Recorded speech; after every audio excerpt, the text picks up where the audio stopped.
مفتی صاحب، پاکستان میں تقریباً 8 لاکھ ہندو بستے ہیں، جن کی اکثریت سندھ کے اضلاع عمر کوٹ، تھرپارکر اور میرپور خاص میں ہے، اور اسلام آباد میں رہنے والے ہندوؤں کی تعداد جیسے کہ میں نے اپنے انٹرو میں بتایا 3000 ہے۔ اب اسلام آباد میں جس مندر کی تعمیر شروع کی گئی ہے اس کی اجازت جو جگہ الاٹ کی گئی وہ نون لیگ کے دور حکومت میں کی گئی۔ اب آپ کی رائے اس میں کیا ہے؟ کیا حکومتی خرچے پر یہ مندر کی تعمیر نہیں ہونی چاہیے یا دارالحکومت میں نئے سرے سے مندر کی تعمیر ہونی نہیں چاہیے؟ بسم اللہ الرحمن الرحیم۔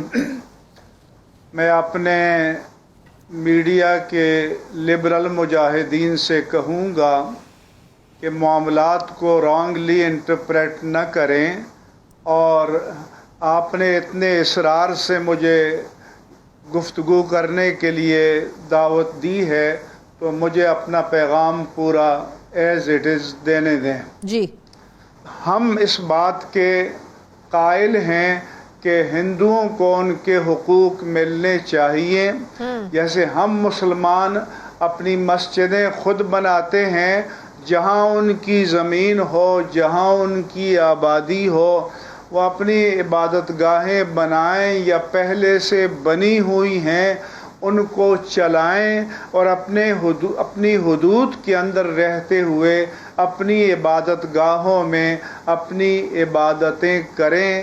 اس سے کبھی کسی نے کوئی اختلاف نہیں کیا، اور نہ ہم آج اختلاف کرنے جا رہے ہیں۔ ہندوؤں کے وقف بھی، ٹرسٹ بھی اس ملک میں موجود ہیں۔ اس کے بعد میں یہ کہنا چاہوں گا کہ ہمارا جو نقطۂ اختلاف ہے وہ یہ ہے کہ وزیر اعظم پاکستان نے اپنا موٹو جو ڈکلیئر کیا ہے ریاست مدینہ کا کیا ہے، لہذا اسٹیٹ لیول پر ریاست کی طرف سے مندر بنانا یا بت کدہ بنانا یہ کبھی بھی ریاست مدینہ کا مینڈیٹ نہیں رہا۔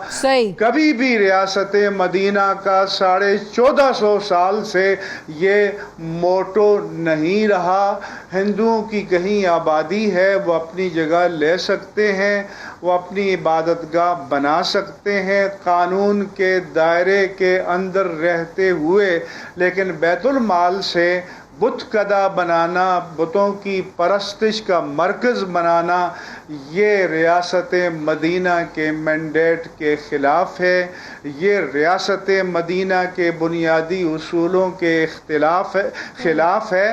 لیکن اس کی تعبیر یہ نہ کریں کہ ہندوؤں کو حقوق نہیں دیے جا رہے، یہ کیا جا رہا ہے، ایسا ہرگز نہیں ہے۔ بلکہ ہندوستان سے تقابل کریں تو آج مسلمان وہاں جتنے غیر محفوظ ہیں اس سے کئی گنا یہاں پر تمام غیر مسلم محفوظ ہیں، اور ہم چاہتے ہیں کہ ان کو جان مال آبرو کا تحفظ ملنا چاہیے۔ اپنی عبادت گاہوں میں ان کو عبادت کرنے کا حق ملنا چاہیے۔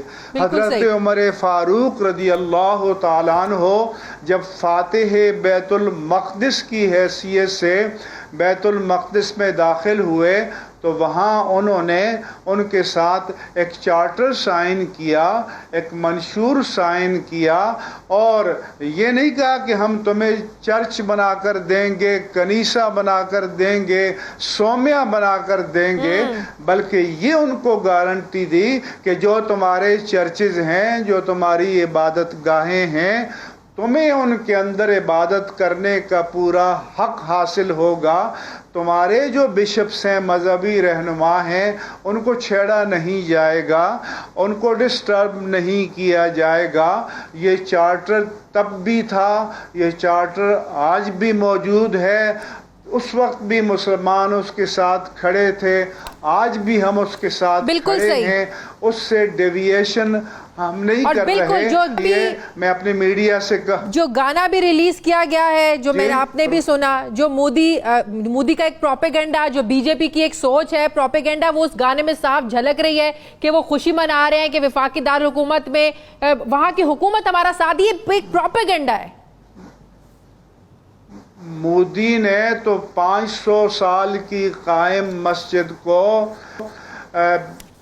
شہید کرا دیا. بالکل. پھر اس کے بعد وہاں کی سپریم کورٹ کی مدد سے اس کے اسٹیٹس کو ختم کرایا, اس کو بت قدے میں اور مندر میں تبدیل کیا. پاکستان میں ایسی کوئی مثال نہیں ملے گی. پاکستان میں آج بھی ہندوؤں کے مندر موجود ہیں, وہ اپنے طریقے سے عبادتیں کر رہے ہیں. ان کو کوئی اپنے مندر میں, عبادت گاہ میں, یا مسیحیوں کو ان کے چرچز میں, یا پارسیوں کو ان کے آتش قدے میں بالکل کہیں کوئی دقت نہیں ہے, کہیں کوئی مشکل نہیں ہے, کہیں کوئی دباؤ نہیں ہے. سب کو اب تمام مذاہب کے جو لوگ ہیں پاکستان میں, ہر ایک کو اپنے اپنے مذاہب کے مطابق عبادات کرنے کی مکمل آزادی ہے.